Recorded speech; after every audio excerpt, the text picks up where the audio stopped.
Auzubillahiminash-shaitanir-rajim. Bismillahir-rahmanir-rahim. Assalamu alaikum. My name is Sana Sultana, PhD scholar from Bahauddin Zikri University, Multan. अच्छा guys, आज मैं आपको theorem number 1 पढ़ाऊँगी। आप लोगों को जो मैंने कनेक्टेड स्पेस बताया था उसका थ्योरम नंबर 1 आप लोगों को पढ़ाने जा रही हूँ, और इसको गौर से समझिएगा। ये सारे बहुत ज़्यादा आसान, अब तक आपने जो पीछे पढ़ी है ना, ये सारा उसका निचोड़ है, मतलब ईजीएस्ट। तो ये जल्दी जल्दी स्टार्ट करते हैं। कहते हैं कि एक हमारे पास टोपोलॉजिकल स्पेस है एक्स एंड टा इज़ डिसकनेक्टेड, और वो डिसकनेक्टेड है। डिसकनेक्टेड क्या होता है वो आप लोगों को पता है। लास्ट टाइम मैंने आपको इसकी एग्जांपल्स भी बहुत सारी बताई थी, और इसकी हमने बहुत सारी डेफिनेशन देखी थी और बहुत सारी एग्जांपल्स देखी थी। तो डिसकनेक्टेड क्या होता है वो अब आप लोगों को पता है।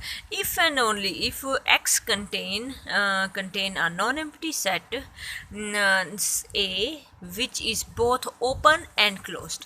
अब आप लोगों ने क्या करना है, एक साइड हम उठाएंगे और दूसरी साइड शो करके बताएंगे, और फिर हम if and only if converse चलेंगे, फिर हम दूसरी साइड उठाएंगे और पहली साइड शो करके बताएंगे। तो हम जल्दी जल्दी चलते हैं अपने उस पर, किस पर, थ्योरम पर। एक साइड हमें कहता है लेट एक्स इज़ डिसकनेक्टेड। अगर एक्स आपका डिसकनेक्टेड है तो डिसकनेक्टेड की डेफिनेशन यूज़ करो। डिसकनेक्टेड ये कहता है there exist two non empty disjoint open sets A and B such that, उनका यूनियन किया तो एक्स आएगा, उनका इंटरसेक्शन लोगे तो क्या आएगा, खाली सेट आएगा। अच्छा, ये बात समझ आई। ये तो सिर्फ अभी तो ये डिसकनेक्टेड की यहाँ डेफिनेशन यहाँ तक यूज़ हो गई, कोई नई बात इधर नहीं की। अच्छा चलो आओ, अब क्या होता है। अब ऊपर आपको बताया है कि ये दोनों सेट्स हैं, आप ए और बी दोनों ओपन हैं, तो आपने बी का बोल दिया, बी हमारे पास ओपन है, तो बी का कंप्लीमेंट आपके पास क्लोज्ड होगा। ऐसे है ना। अभी थोड़ी देर पहले आपने चीख के कहा था कि दो सेटों का यूनियन करने से एक्स बनता है, दो सेटों का यूनियन करने से एक्स बनता है। अब आपने बी का कंप्लीमेंट लिया तो वो हमारे पास क्या बना है, क्लोज्ड बना है। और अब उसने एक और यहाँ पे काम कर रहा है। क्या कर रहा है वो कहता है अगर बट आपका ये ए है, ए किसके बराबर है, बी कंप्लीमेंट के बराबर है। क्यों, रीज़न ये है कि ये दोनों सेट ए और बी ऐसे हैं, इनका इंटरसेक्शन खाली है, इन दोनों को यूनियन, सिर्फ इन्हीं दोनों को यूनियन करने से एक्स बन रहा है। अगर एक सेट बी है तो दूसरा सेट कौन सा है आप लोगों को पता है। पीछे हमने ये पढ़ा था, बी यूनियन बी कंप्लीमेंट, ये होता है एक्स, वो जो आपका जो भी मेन सेट है उसके बराबर होता है।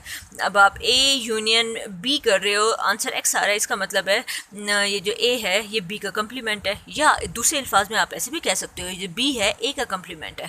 तो इस तरह ये A union B complement, B A complement वो एक्स के बराबर है, या आप इसे ऐसे भी पढ़ सकते हो, B complement union B is equal to X. तो अब आप लोगों ने, बट वो कहता है कि बी कंप्लीमेंट हमारे ए के बराबर है, तो आपने इजीली शो कर लिया। तो बी कंप्लीमेंट तो आपका क्लोज्ड है, इसका मतलब क्या हुआ, ए आपका क्लोज्ड हो गया। तो आपने तो ऊपर चीख के कहा था अगर एक्स आपका डिसकनेक्टेड होगा तो आप एक सेट ए बनाओगे जो कि ओपन भी होगा और वो क्लोज भी होगा। तो एक सेट ए है जो इस डेफिनेशन के थ्रू तो ये वो ओपन था, और इसकी डेफिनेशन हमने अप्लाई की तो ये क्लोज निकल आया। तो ए हमारा बोथ ओपन भी बन गया और क्लोज भी बन गया। अब मैं चलती हूँ कन्वर्सली ये कहता है let A be a non empty subset of X. X का नॉन एम्प्टी सबसेट है विच इज़ एक्स का नॉन एम्प्टी सेट है which is both open and close. A जो है ये जो ए है ये वाली साइड यही कहता है ना कि एक सेट लो जो ओपन भी हो और क्लोज भी हो। तो हमने ए ऐसा नॉन एम्प्टी सबसेट ले लिया एक्स का जो ओपन भी है और क्लोज भी है। ओके, बात समझ आती है। ए इज़ क्लोज्ड, अभी वो एक कंडीशन उठा रहा है, ए हमारे पास क्लोज्ड है, ठीक है, तो ए कंप्लीमेंट ओपन होगा। ओके, बात भी समझ आती है। और आप लोगों ने यही कहा था कि हमें कोई से दो, ये दोनों हमारे पास क्या कर रहे हैं, डिसकनेक्शन फॉर एक्स है, एक्स की डिसकनेक्शन है। क्यों, आप इन दोनों का यूनियन लो, आप इन दोनों का इंटरसेक्शन लो, तो आपके पास क्या आ रहा है, आप इनका इंटरसेक्शन लोगे तो खाली सेट आ रहा है, आप इन दोनों का यूनियन लोगे ए कंप्लीमेंट तो हमारे पास एक्स आ रहा है। तो दो सेटों का इंटरसेक्शन से खाली सेट और दोनों के यूनियन से एक्स आ रहा है, तो हम क्या बोलेंगे, यही दोनों सेट हमारा क्या कर रहे हैं, डिसकनेक्शन की वजह बने हैं एक्स का। चलो बच्चों, अपनी दुआ में बहुत ज़्यादा याद रखिएगा। अल्लाह हाफिज़।